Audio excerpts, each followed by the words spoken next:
welcome to the Business of Cake Making podcast, episode 176. 76! She's Bronya. And she's Sammy. Hello. Hello. How are you? She's waving a spatula around like she's conducting. I'm ready prepared. How are you today? I'm okay. I'm okay. It's dreary outside, but it's sunny in here talking to you. Of course. Yeah, it is a bit grim outside, but hey. I feel really sick and I might keel over. Yes. I have her sister on speed dial just in case she falls over in front of me. I'm battling through it. Don't know what's wrong with me. I'm having a moment. Yes. But, so hopefully I won't need to phone your sister. No. Fingers crossed. No. Oh, and my husband is indoors decorating. Oh, nice. No, it's not nice. It's not nice. What room? I hate the ensuite bathroom, which we don't use because it's so poorly installed. So badly installed that we don't use it. We use the shower in there and that's it. But everything, when we moved in, everything was wrong in that room. Like, I can't even begin. The radiator, this is how wrong it was. The towel rail, upside down. We went to bleed it, couldn't find the bleed nozzle because it was plugged into the pipe at the bottom. But we've decided that because it's been so badly installed and that it's been painted with not bathroom paint, and so all the paint is like chipping off and falling apart. So, and it's small and it's tiny and it's going to be hot and he's having to sand down walls because all our walls are really bad. So it's not. I'm staying here as long as I can. Okay, today. well that suits me. Sit and talk to you all day. Yeah, because it's not going to. Oh, look, my hair's doing all funny things today as well. Right. You said you had a couple of things to talk about. I've got a couple of things to talk about. What you got? So, I want to talk about Cakes by Carol, who we've had previously on the podcast. She is now an official affiliate for Saracino, and you can get 10% off if you go onto her thing. I thought it was with her Cakes by Carol online cake community, but I see she's been putting it out on her socials. Wow. So if you want to get 10% off, it's Saracino, which can be quite expensive. Yes. Especially as we're coming up to, expensive time. Yeah. Stock up now. Yeah, definitely. So, pre-order and then you're organised. You've got it. Yeah. You've got it in your cupboard and it's all fine. I'm a bit annoyed because I've actually just stocked up. I'm going to put this spatula down. I keep waving it around. I've actually just stocked up on it. So I was like, never mind. Yeah. And the other thing I wanted to mention, my cake idol, Natalie Porter, from Immaculate Confections. She's got a free Valentine's rose tutorial on YouTube, which is packed with tips you can use again and again. Nice. A lot of these people have got YouTube channels, and I don't go on YouTube a lot. Mm-hmm. It's not one of the platforms I've ever kind of. Oh, are you? Got excited about, I go on it quite a lot. I think the thing that I get annoyed about is the adverts. Oh yeah. And if I have to sit through 30 seconds of adverts, I'm done. I'm already left. You can subscribe, I guess. Yeah, I just have attention span of a gnat. That's my problem. But YouTube's huge, and there are a lot of people that do good YouTube tutorials. You can find anything on there. Yeah. It's an amazing resource. I just don't use it enough. I wanted to talk. I've got to talk candidly about this. So I want to talk about the Cake Shed and that it's being trademarked. Really? Yes. So somebody is trying to trademark the Cake Shed. Oh, I think I know who it is because they. No, I don't think you will. I don't think you will. Right, so it's something that I have my Facebook community, the Cake Shed community, nearly 2,000 people in the Cake Shed community now, and someone joined the Cake Shed community and then started targeting people, sending them messages saying you can't use this trademark, I own this trademark, I own the trademark, the Cake Shed, and they targeted quite a few people, and they have cake sheds of their own. Okay, they have cake sheds of their own. And they targeted quite a few people, and the people they were targeting were hundreds of miles away. Yeah. You know, the other side of the country. So we're not talking that someone's going to be by accident going to the wrong cake shed. But then I think one of these people that had been targeted got they weren't solicitors' letters, they were all on Facebook Messenger. Okay. And then one of the people that was targeted got advice and was told that what they've trademarked is the product. So bakery products they've trademarked. So the service of having a cake shed wasn't trademarked. And as soon as this person was told that, they went and applied for that as well. And that happened the 6th of January. So I have decided that I am going to oppose that. You have 2 months to oppose an application. So I've decided that I'm going to oppose that trademark application because they've applied for it for 2 categories: retail, including bakery goods, and cafes and coffee shops and restaurants. Yeah, so that's what they've applied. That's their second application. So I'm going to oppose it. It's going to cost me £200 to oppose it. Yeah. It costs £170 to apply for a trademark, £200 to oppose it. But they haven't come after. You're right. Yeah, it came up with a battery thing, but I'm all plugged in. So I had a mild panic then. Oh my God, I'm going to go flat. Yeah, so I haven't been targeted by these people. I don't know why. Jules, my husband, he keeps going, well, that's because you've got the community and people know you and they wouldn't go after you because maybe they think you're a bit bigger in the market than the other people they're targeting. I mean, I'm not, but maybe they think I am. But I am going to oppose it. So by the time this episode goes out, I would have my opposition in. And we'll see where it goes. Fair play. So it could be, if they get it, it could be that anyone with the cake shed. I mean, It's right across the country. Exactly. When you go online, it's cake shed. Google here, it. Cake shed there. Yeah. Yeah. If you Google it, and I actually, so part of my opposition is that it's just generic. It's just a generic term. And you can actually Google what is a cake shed, and it will tell you on Google what a cake shed is. Yeah. So I will put my opposition. So one of the people that was targeted, they phoned the trademark office up and they recommended them to go through a lawyer, which is going to cost hundreds and hundreds and hundreds. But when I looked at the form, it's like 2 questions to fill in that you have to fill in. I've got Jules, he helped me, you know, he's done IP before.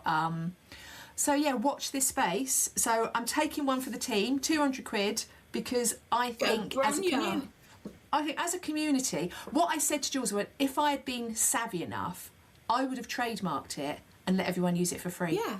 That's what I would have done. I would have gone, right, you can register and I'll let you have it for free. You can use it. But I wasn't savvy enough. I didn't get in quick enough. So all I can do is oppose it. So that is what I'm going to do. I'm going to oppose the cake shed as a service. I love it. Cake wars. Fighting talk. Yeah. But the funny thing is that the person that owns it is quite young. So they send the initial initial message. So this is what happened on the group the other day. There was a bit of drama. They sent me a message. So the person that owned it sent me a message saying, I think you should remove the post about it. Really? And when I refused, Mother turned up. No way. What? Yeah. And Jules kept saying to me, I don't know what their strategy is. Maybe they want to franchise it or something. And we were like going, oh, maybe they do. And then next minute I went, there's no strategy. There's a mother. So is everyone in the group talking about it? Yeah, and they're both in the group. Mother and... And do they know you're opposing it? I don't care. Because someone put a post up and said, I've received another message from this person. This time it's getting more threatening. It was like it's just feeling a bit more threatening. And then this is my policy. We're all a team. We should all work together. It doesn't Yeah. matter if you know. Yeah, exactly. can't- And the thing is, it's a that's cake so shed. I'm not sad. being funny. It's not like it's not. It's like there. I mean, we're called Daisy Cake Company, right? There are hundreds, literally hundreds of companies called Daisy Cakes, but no one's ever going to mistake. I mean, no one's going to mistake my business for your business because we're 100 miles apart. But, I mean, It's there so- are Daisy Cake in Southampton. There are other ones. Yeah, and it's like no one. It's not a conflict. It really isn't, unless they are going to try and franchise. If they are, I think who would pay for a franchise of a cake shed? But yeah, and so I mean, this has been bubbling around for 4 or 5 months. Yeah. But this has come to a head at this point. And I had a conversation with someone just around Christmas time, another person that had been targeted, and they came to me and they said, I don't know what to do, what do you think, blah, blah, blah. And she said to me, what really is sad is that there's someone like me who has set up a community, who gives out advice, set the community up so everyone can help one another, be all in it together. And then there's one person that comes in and goes, nope, and slaps you around the face. And these people, the 2 people that are doing it, they've never commented, liked, or interacted on the group. Not once. So they're not part of the community. Jules said to me, why do you... I said, well, I might just kick them off. And Jules went, no, let them see what's going on. Yeah. Let them know what's going on. So, yeah, Cake Shed Wars. Do you know Bring what? it on. So we've got our special cake group, and that was created because of nastiness in another cake group. And because of that, I've got so many...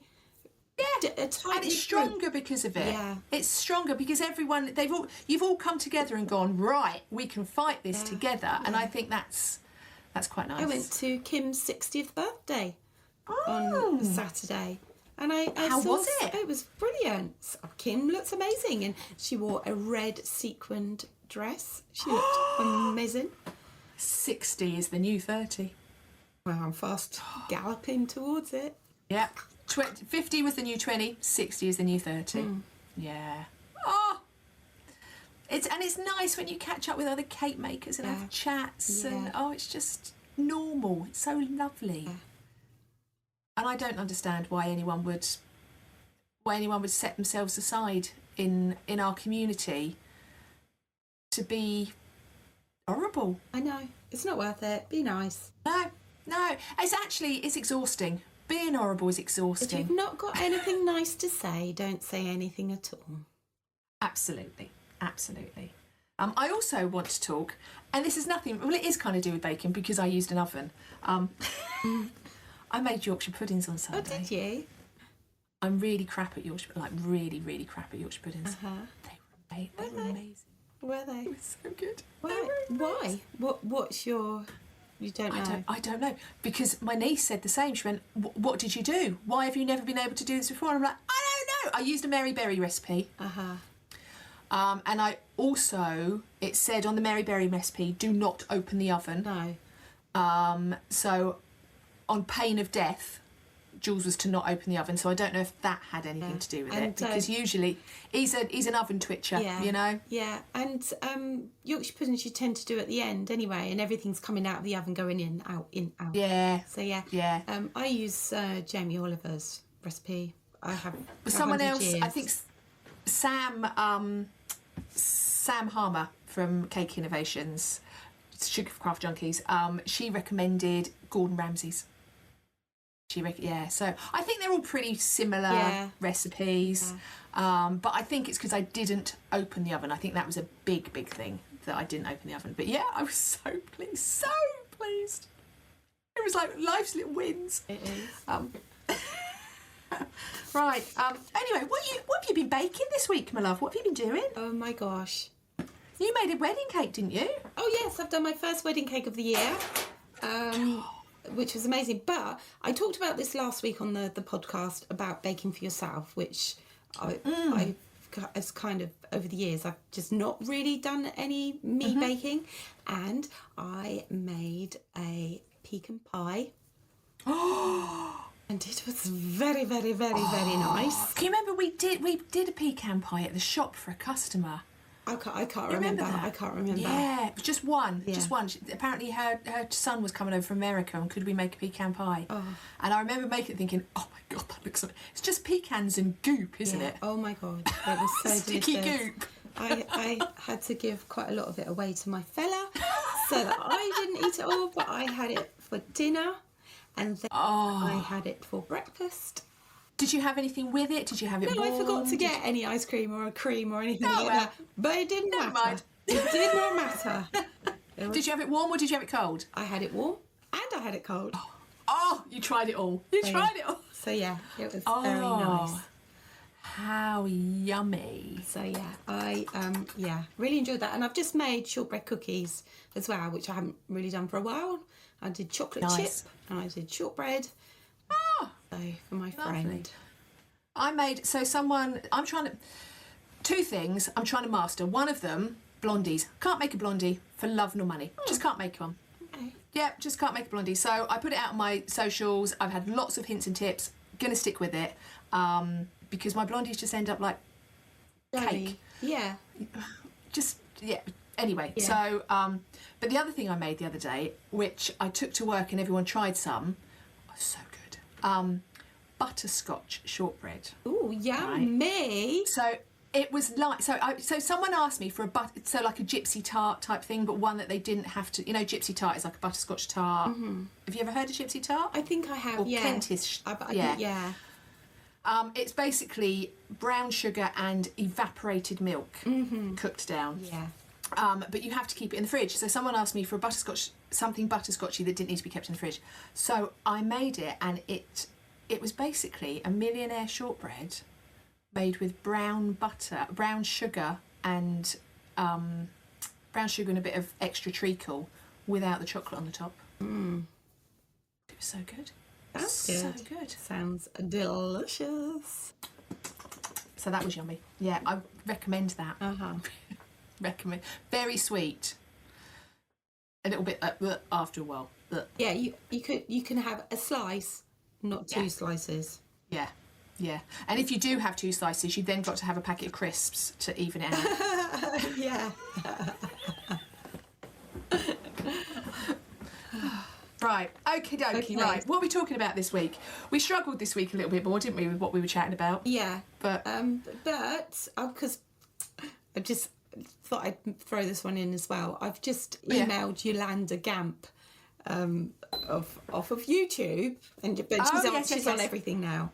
See if she'll be a guest. I don't think she will because she's big time now. Oh, fingers crossed. Well, the other one. So I part of my blondies, I use the Jane Dunn Jane's Patisserie, and I put it up on my stories, and I tagged them saying that I've done this wrong.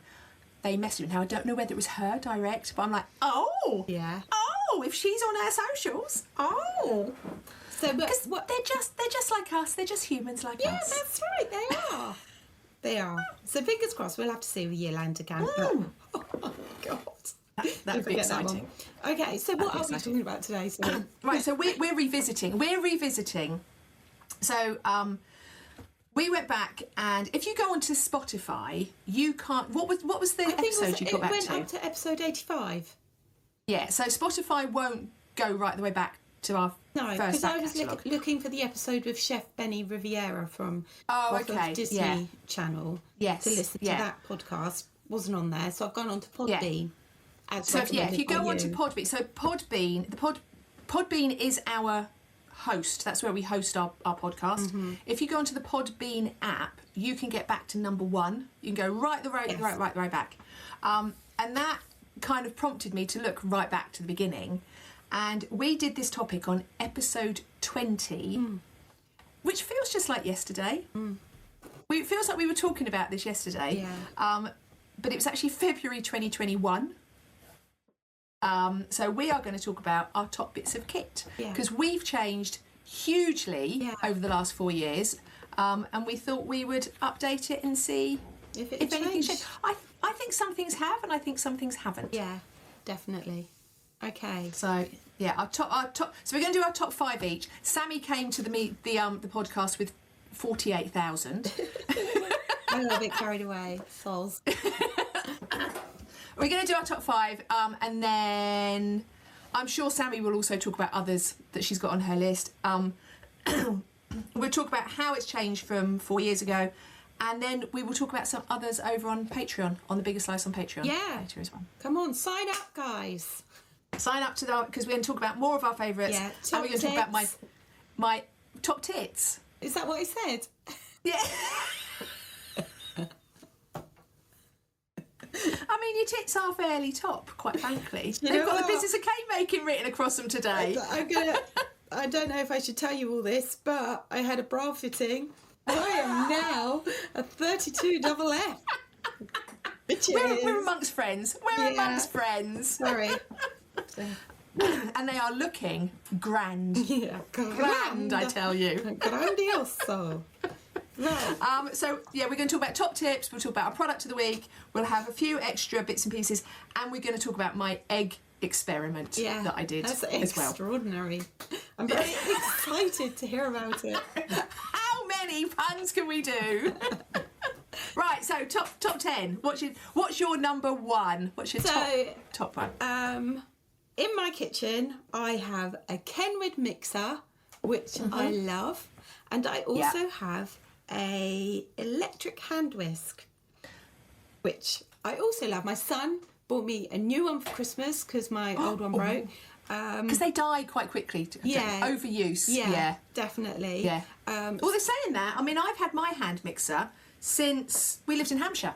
I bought it in Hampshire. I think it depends. I've had some that have lasted 2 years, and the last one I had only lasted 6 months. So yeah, well, this one is a K-Mix. You can't get K-Mix hand mixers anymore. No, you can't, can you? But and it's really heavy duty, really nice. It's a K-Mix one. I think I paid about 90 quid for it, and that was 6 years ago. Okay. 7 years ago. I don't know. Have you seen that? I've frozen it looking really... You have. You look terrified. You'll come back. What should I do? Okay. So what your mixer? What Kenwood have you got as your mixer? I have a Major with a creaming beater, which scrapes everything from the sides, and I've had. So that's like a beater with a rubber silicone edge, that isn't it? goes around it, and do you use that a lot? I use it all the time. Oh, do you? Okay. So I've had it since before lockdown, and it broke literally a week ago, I think. And so that's how long I've had it, because I've seen other people talking about how it splits and stuff like that. Right. But both the beater and the paddle actually just snapped. So I was like, what? But luckily, I had a spare in my cupboard, because I went online and they're about 35 quid. So you can buy them. So because when you get the mixer, you just get the paddle. They don't come with the mixer, because I've got one. Yeah. I've got a creaming beater. Yeah. So I obviously years ago thought ahead and bought a spare, which was brilliant. Do you use your creaming beater for everything? Cake. You use it for cake mix as well. Yeah. Because I've got one. Okay. I don't know. I very rarely use it. I think it's because I don't like washing it up. Oh, I don't. I just stick it in the hot water, and it's done dusted. Maybe I just need to get it out of the car. I think I'm also very. I'm one of these people that's what I've got on my side. That's what's out on the counter, so I use it, and I use it over and over and over again. And my creaming beater is in a cupboard, and I'd have to think about getting. Whereas if I put it in the bowl, ready to use, I think I would use it more. So maybe I need to go back and use my creaming beater more often. I've used it since I had it, and my cakes are fine. But I do tend to do my buttercream in my big mixer, and because I'm just doing smaller cakes, I use my hand mixer for that. Yeah, I don't tend to make. I mean, I love my mixers. I've got a K-Mix, which is a 4 litre bowl. I've got a Major, which is a 7 litre bowl, but that's that's like put away, because I very rarely make cake mixes that big. Mm-hmm. But I tend to make a lot of my cakes. I tend to hand mix like with a hand whisk and things like that. So I don't my mixer is mainly used for buttercream now, strangely. Or if I'm doing a bigger mix. If I'm doing a bigger mix and I can't be bothered to mix it all properly, then then I will. But you can't. And a good mixer. Buy a good mixer. Yeah, because I've had, like, you buy the 50 quid ones. They just don't last. You need an industrial strength mixer. And the 50 quid one, I had one that was 50 quid. I think it was a Morphy Richards one. Yeah. And the beater was about an inch away from the bowl. Yeah. So I was constantly having to scrape the bowl down. It's like I might as well just mixed it by hand by the time I'd done it. And they don't have the power in the motors either. It's the motor. You can pick them up because they are quite expensive, but I think it's an investment. It's an investment piece, darling. Oh yeah, absolutely. It's like having a new handbag. I did a thing on. To be honest, Kenwood, they're cheaper. So I did a thing on Instagram the end of last year, asking people what they have, if they have a Kenwood, if they had a KitchenAid. Because I had been to Costco and seen a very sexy mixer. It was a K-Mix and it was matte black. It was so very sexy. Nice. And at Costco it was like £240, including VAT. Well, if you go on Amazon, Kenwoods are about 240 quid for the 4 litre ones, whereas at KitchenAid you're looking at 400 or 500. Yeah. And then when I put this survey out, I got so many responses, hundreds of responses, and the thing that was really prevalent was that if people have only had a KitchenAid, they love a KitchenAid and they will stick with a KitchenAid.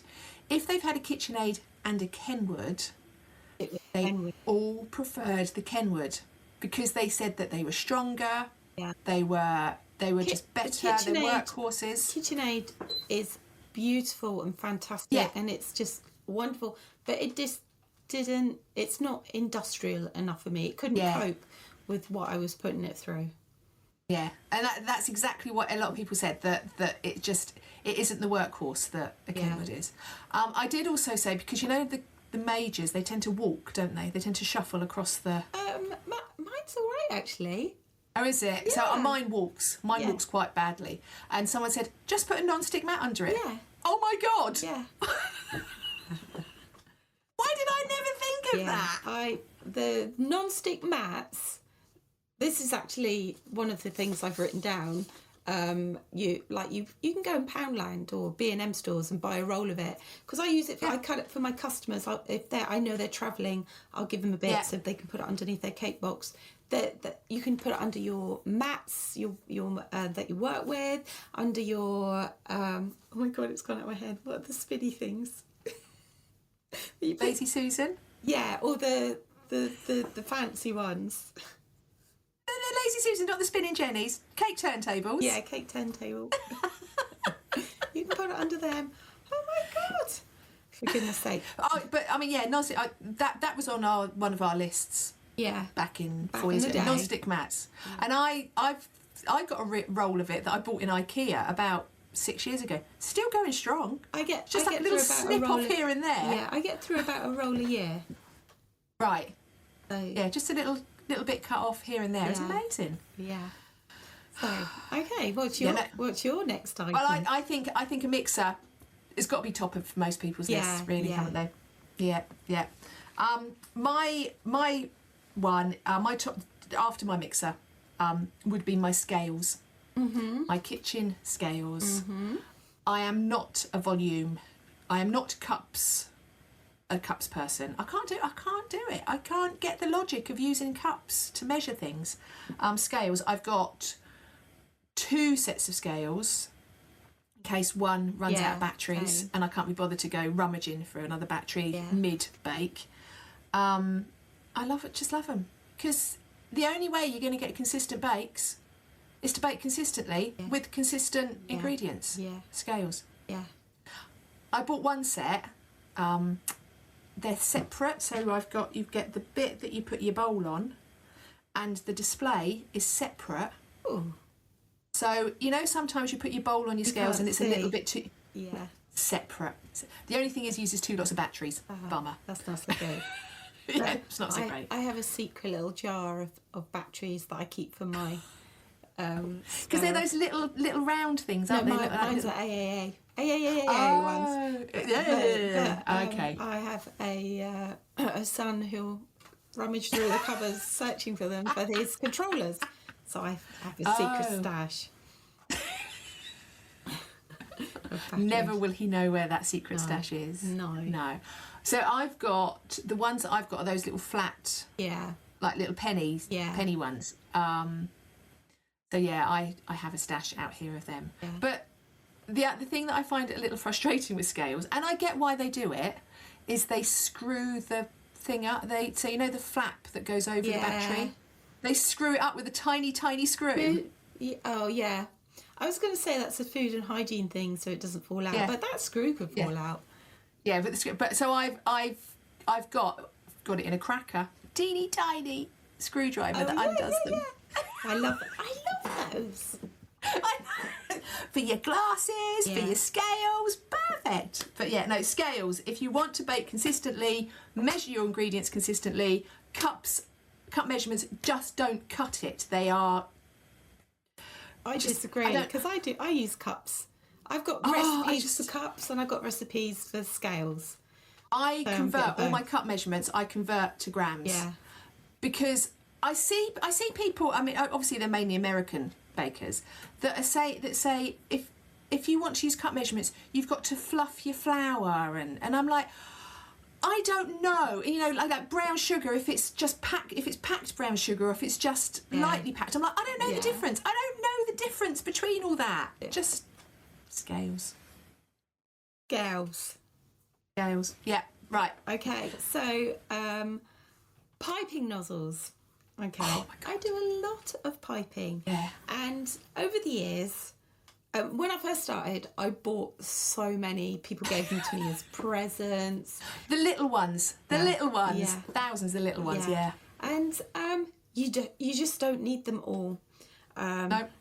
So I've got... How many do you use regularly? 6. Because I went through and counted. Did you? Yeah, to say. Brilliant. So I've got I used to have them displayed on this beautiful... I've got one of those behind me. Yeah. Oh, you can't see it. Yeah, it's like a Tiered, thing that you put. It's tiered, so you can. Yeah. But I'm a bit clumsy, so every now and then I'd knock it off, and then I'd have to wash everything. Yeah, I'd have to wash everything. So I've got them all in a box, but I can't get rid of them. I just find it really hard. But I just use 6, and I've got so you can get a 6 of Ateco piping nozzles, which has got a plain tube, a couple of star sizes, and the basket weave, which is like I don't do basket weave, but you can use different decorative things. And I've also got a couple of different ones that I've got, so like Russian nozzles, piping nozzles, which I use. But I just tend to use 6. As we call it, the poo tube, which is just the round. The poo tube. I use that a lot. The big round one. Yeah. I use the leaf, the leaf nozzle to make frills. Yeah. That's quite good for frills. And the other one, it's like a very thin teardrop. I don't know what that is called. Oh, I know that shape. I don't know what it's called either. Yeah, really, really thin. I use that to pipe on, because it does if you don't do just like swirly piping, it just does a nice. Yeah. It's just a bit fancy. But I've probably got about 6 that I use. Yeah. But I've got at least 56 up there. Yeah. So and couplers as well. And different size couplers. So your couplers, say you're piping with the same colour, but you're doing lots of different styles. Say you're doing a Lambeth cake. You can just use your coupler, put the coupler in the bag, and then the coupler on your piping tip, screw it onto your piping bag, and then you can unscrew it and change your nozzle so that you can do different piping techniques. And so I tend to use 2 types of sizes of piping bag, an 18-inch and a 12-inch. So I've got couplers for those sizes, but you can get a whole range of different sizes. I think couplers are so inexpensive, and I know there was a thing a couple of years ago where people would be like, "Oh, just put your buttercream in a piece of cling film and then take the whole buttercream out." Can you remember that? Yeah. But the problem I have with that thing, you know. So you're wrapping your cling film up in buttercream, and you're putting the whole thing into your piping bag with the nozzle. And then if you want to change the nozzle, you have another piping bag with a new nozzle, and you take the whole thing out. The problem I have with that, firstly, it's a lot of plastic you're using. Yeah. Using a lot of cling film, using a lot of piping bags. But also, you've got to then, with the coupler, you take your piping nozzle away, and you're putting another piping nozzle in. Whereas with the piping bag version, with the cling film, you've got to work your buttercream through it. So if you wanted to use... Do you know what I mean? you You're having mean? to work... It's quite difficult. And I always worry that the cling film's going to come away and you're going to get cling film in your your cake. Or it's going to shove up... It's going to go up muck your up nozzle. into the... So, no, I think couplers are a hugely underrated. And they're really quite cheap. I think they're a couple of quid. Yeah. And you know that when you do your order, you want to get yourself a treat. Yeah. Or you need to bump it up to get the delivery. Yeah. There you go. It's a perfect item a coupler. to pop in your basket. Yeah, I think couplers and piping bags, I couldn't be without them. Yeah. Couldn't be without them. Yeah. Okay. Right, so this is new for me from 2024, and I've used it as a product of the week before, and that is my baking rods or heat rods, or so the pins that you put in a big cake. Yeah. I bake a lot of tray bakes now because I bake for the shed, I bake for wholesale customers, so I do a lot of tray bakes. And to make sure they're baked evenly and quick. So I did a cake the other day without a heat rod in it, and it took an extra 15 minutes to bake. Did it? That's interesting. Which I was, But then that worried me that so a baking rod, you put it, it's like, it's almost like a flour pin thing. Yeah. Yeah. So it's like you've got a flat base and it's got a rod, and you put it on the bottom of your cake tin. Yeah. I stick mine through the greaseproof paper, so it's underneath the greaseproof paper. Oh, that's a good idea. Because then you can pull it out easier, and you're not fishing around in your cake for it. And you put it in the centre of the cake. So what the science behind it is that as your tin heats up and as your cake heats up, the metal of your heat rod heats up and bakes from the inside out, whilst your cake tin is baking from the outside in. Yeah. Which is the same as doing a jacket potato with a skewer through the middle of it. Yeah.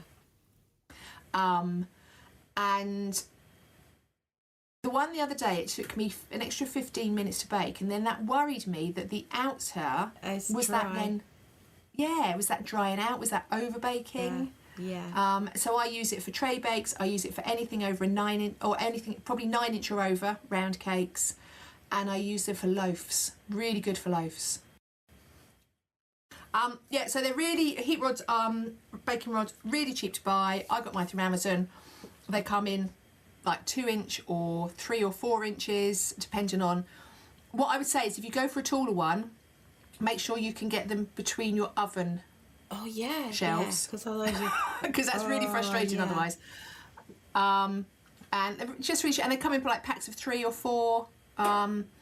Just remember to take them out before you hand over a cake. you get in trouble. So yeah, I want to talk about colours now. Okay, because I use them a lot. But you don't. See, I don't. No. I don't use colours at all anymore, really. But yeah, go on. Back in the day, I used to buy them all.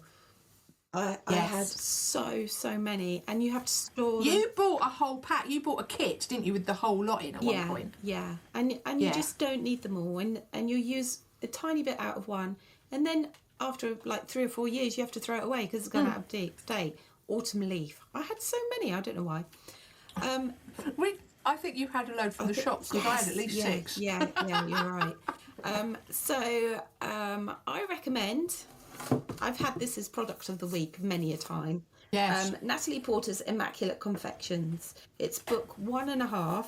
So in there, it's Natalie's little book of colour, and she tells you, it talks about colour theory and everything like that. So you don't need to buy all the colours. You can just buy the primary colours and then a couple of other colours. Yeah. And you can mix. She tells you how to, if you want, say, a fuchsia pink, she tells you how to mix the 2 colours. Because I saw something, I don't know, maybe it was Natalie, I don't know who it was. I saw someone the other day saying, have your primaries and then have the colours that a printer would use. So the cyan, magenta and yellow. So that's... Yeah. You can actually yeah. can actually buy those from Natalie. Oh, okay. Right. And that's all you need. So I used to have a big, huge box with all these colours. Yeah. And then they get dirty And they and leak mucky. and everything like that. Yeah. So now I have a small box which fits in my crafting trolley, and I've got my dusts in there as well. And What's your favourite brand of colours? Natalie.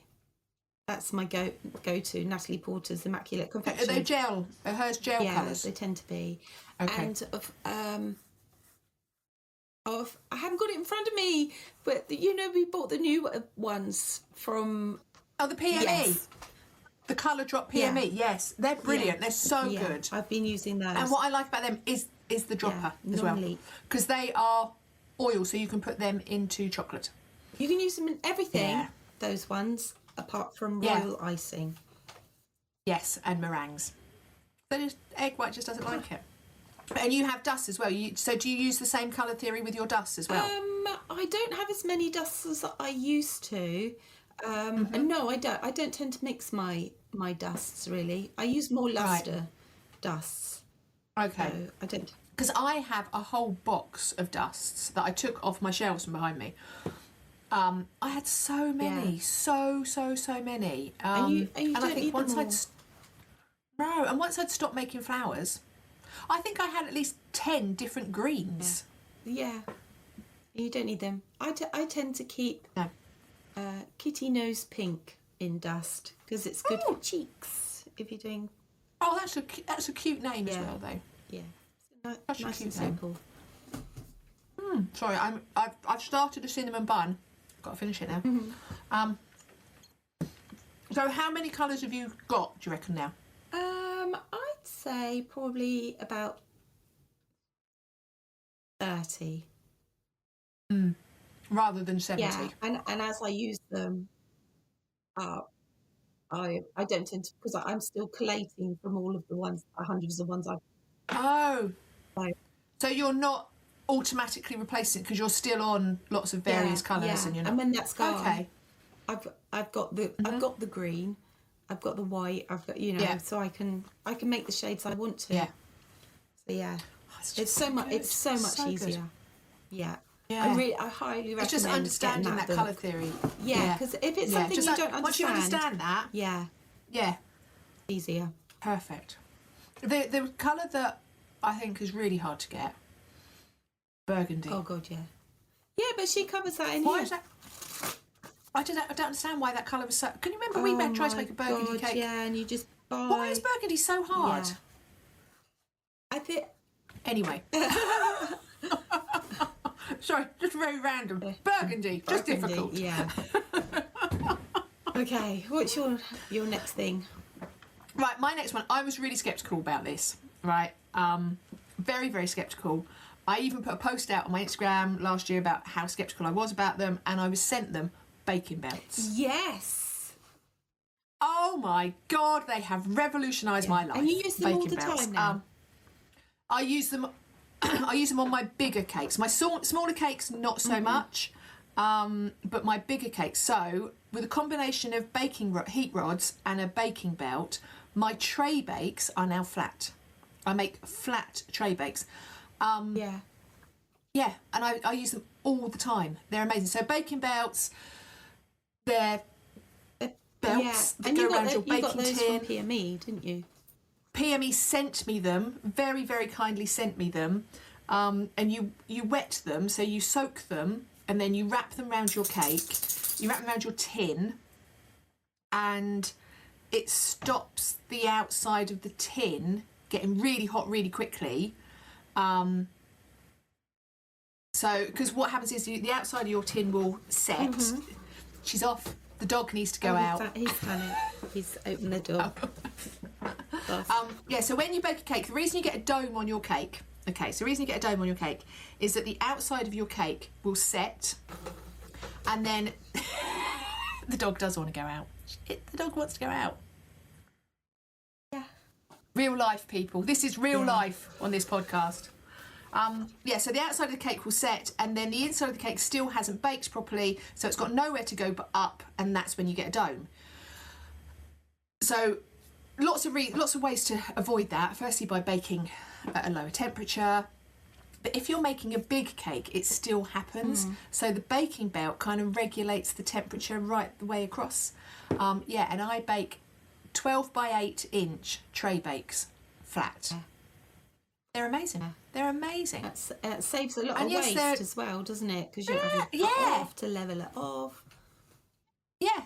And then if I'm providing a cake to, I don't know, a wholesale customer, they're saying that, well, the middle slices are bigger than the outside slices. And and if you're doing celebration cakes, you're not having to No, skim a bit off.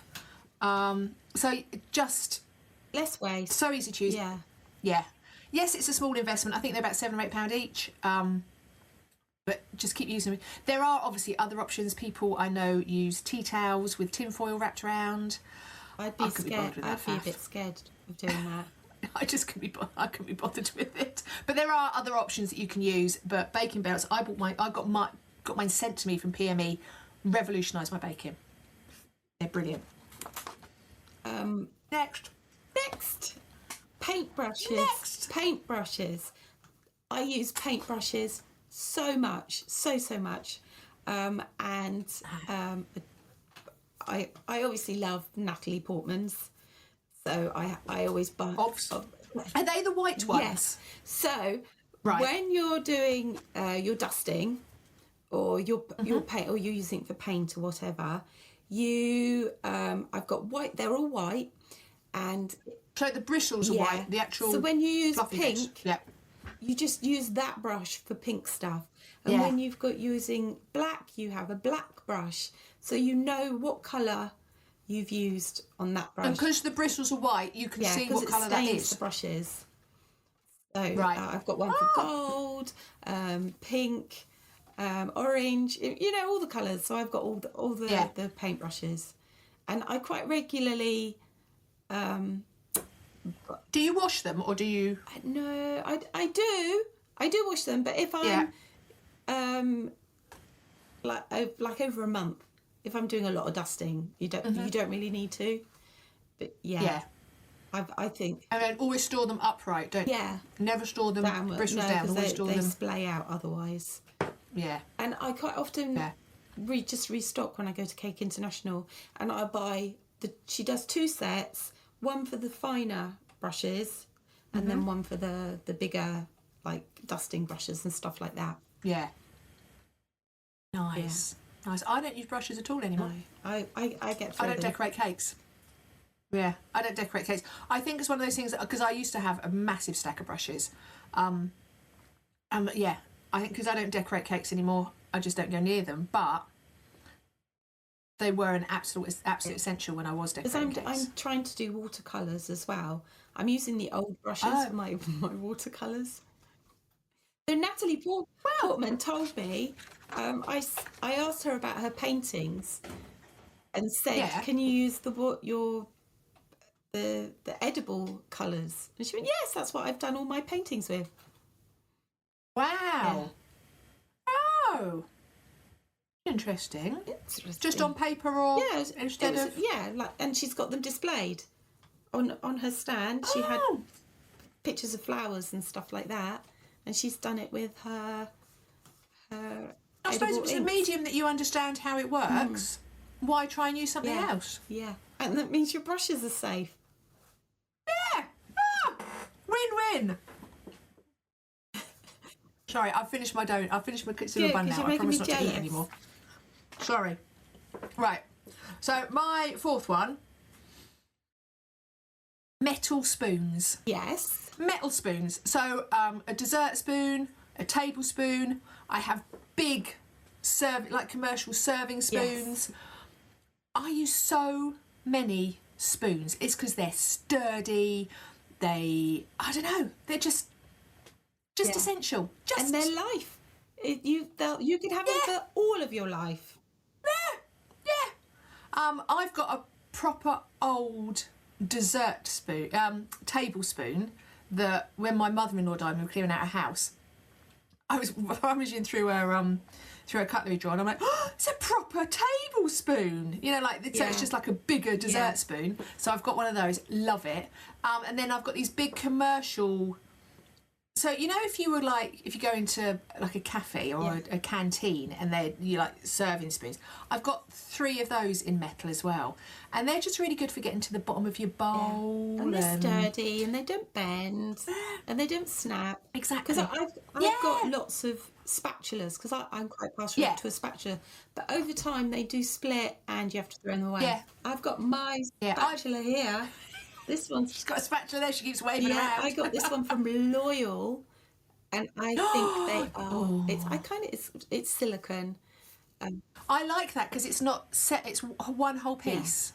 Yeah, because I used to love Kenwood spatulas. Yes, and they're one whole Yeah, piece but as they well, aren't they? split and Yeah, and I find the ends of them start to curl. So Very this tips. one is like Yeah. it's very nice. I have a lot of IKEA spatulas for £1. So every time I go to IKEA, I'll probably stock up on 4 or 5 IKEA spatulas because they're like £1 Yeah. each.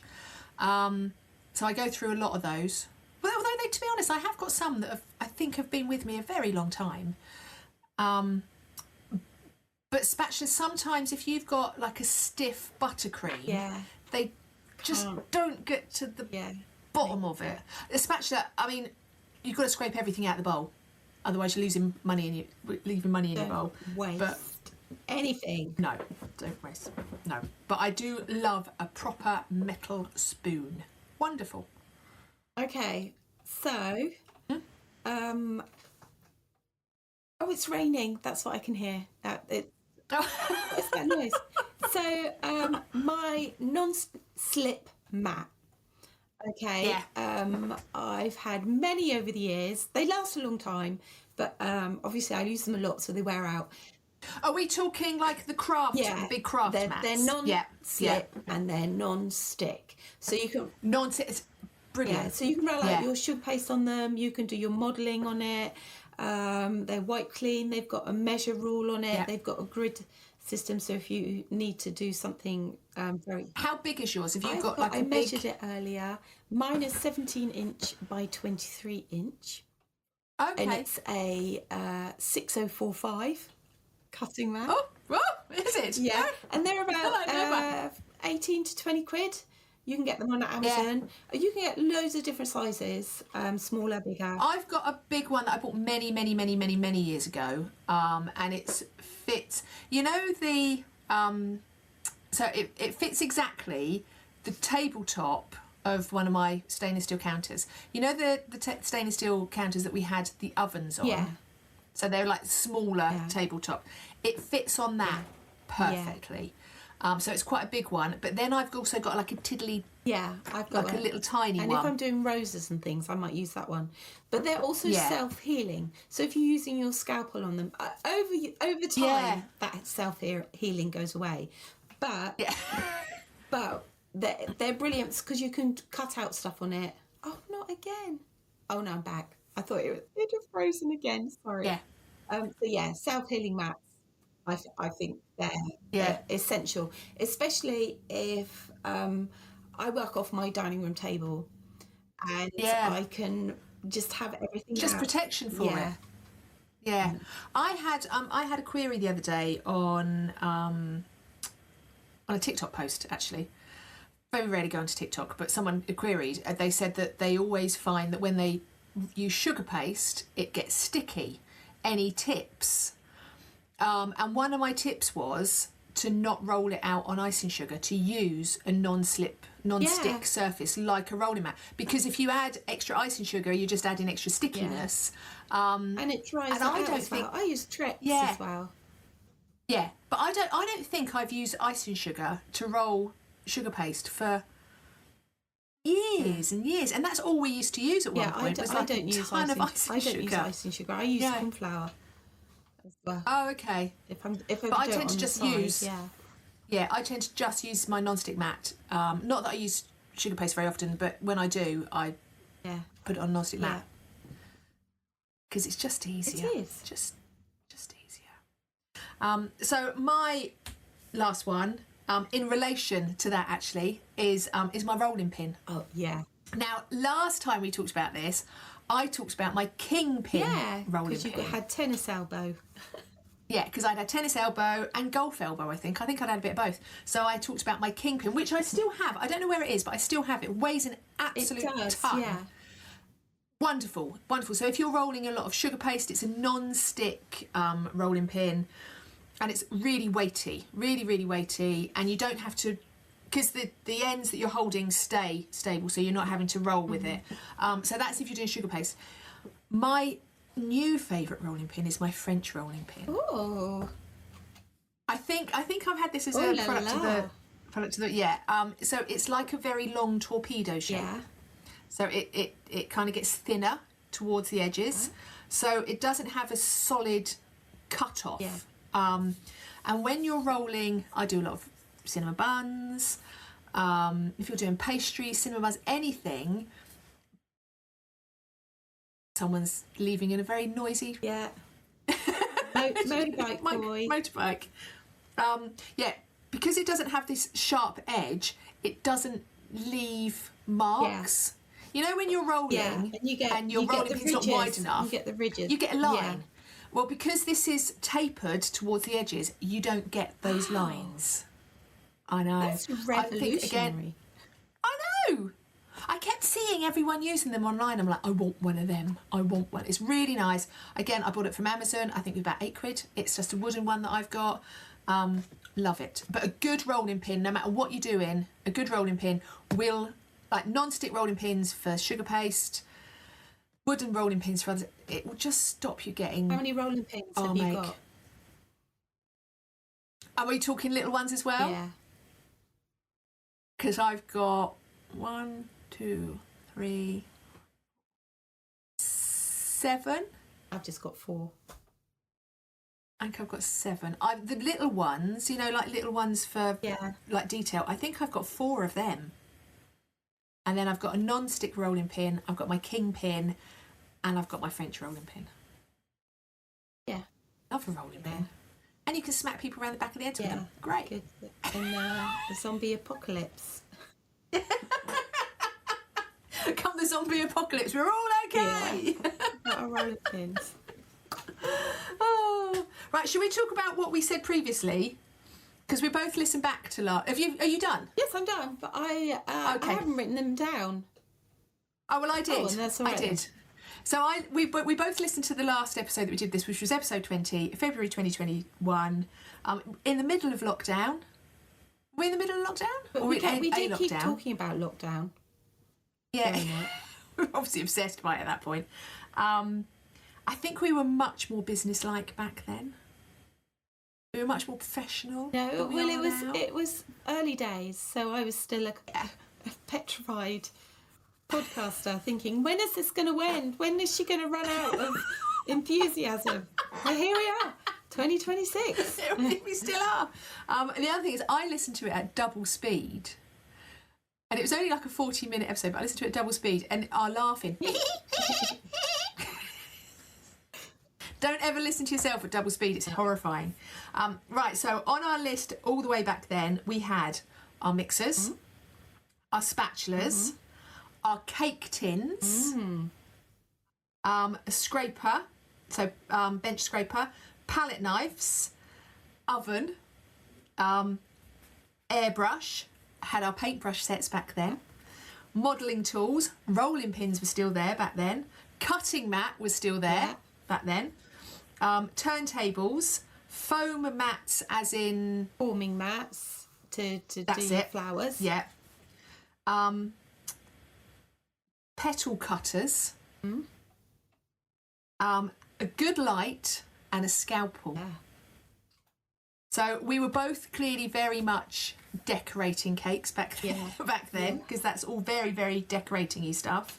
But if you want to hear what we said back then, because it's all still very valid, because I was listening to it going, oh yeah. It's all still very valid. You need to go onto the Podbean app to be able to get right the way back to episode 20. It's really easy. I downloaded it today because I didn't have it. But now I do. Yeah. And there's also lots of other lovely podcasts on there as well, actually. There's some good podcasts on there. So we are going to head over to Patreon. We've got a few that we're going to carry on talking about. Mm-hmm. We've got one more thing to do, though. Either or.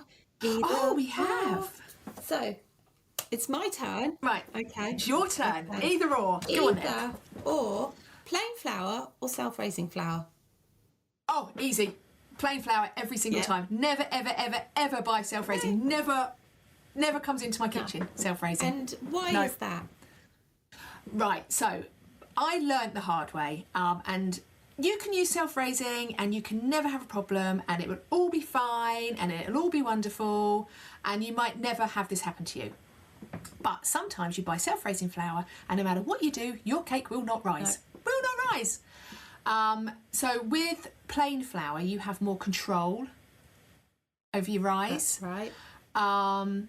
You can add your own quantities of raising agent, and you have more control over how it's stored, your actual raising agent. Before, because baking soda and bicarbonate soda and baking powder goes off. Yeah. If it gets moisture to it, it goes off. If you buy bicarb and baking powder, they come in plastic tubs, so they're protected. Yeah. Whereas flour comes in a paper bag, so it's not protected. Yeah. So I agree with everything you always said. I just use plain. plain flour.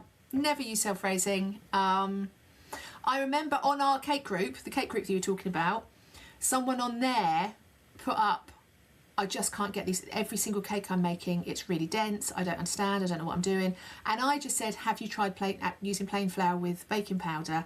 And she came back about an hour later. She went, oh my God, I can't believe that was the problem. It was a bad bag of self-raising flour that she had. Yeah. Easy when you know how. And so what quantities do you use? What 100 quantities? grams of flour to 1 level teaspoon of baking powder. Yeah, that's what I use. It's exactly what I use. It's like we were talking about earlier with consistency. Use consistent ingredients to get consistent results.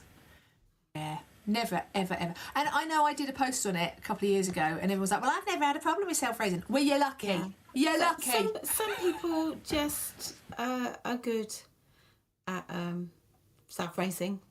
But I'm not. I never have been. And also what happens when, so my chocolate cake recipe, you need a bit of baking powder and a bit of bicarb. Yeah. So you knock the baking powder down because you're putting bicarb in. How do you know what you're doing with recipes like that if it's got the raising agent in it anyway? It's a bit of chemistry. And do you have 2 different flours in your cupboard? Because I can't be doing with 2 different flours in my cupboard. No. I haven't got the room. No, same. Yeah, I just use plain flour. Yep. Sorted. Perfect. Right. Okay. Head over to Patreon. Yeah. We're going to talk more about our top bits of kit, and we're going to talk about my experiment. Okay. Wow. Oh, and a top tip and a product of the week. Oh my God, it's all happening over there this week. Wow. Come on over. Right. Okay. Have a good week. Speak to you in a couple of weeks. Thank you for listening. Yeah. And follow us on Instagram and Facebook and wherever. Yeah, love you all. Bye.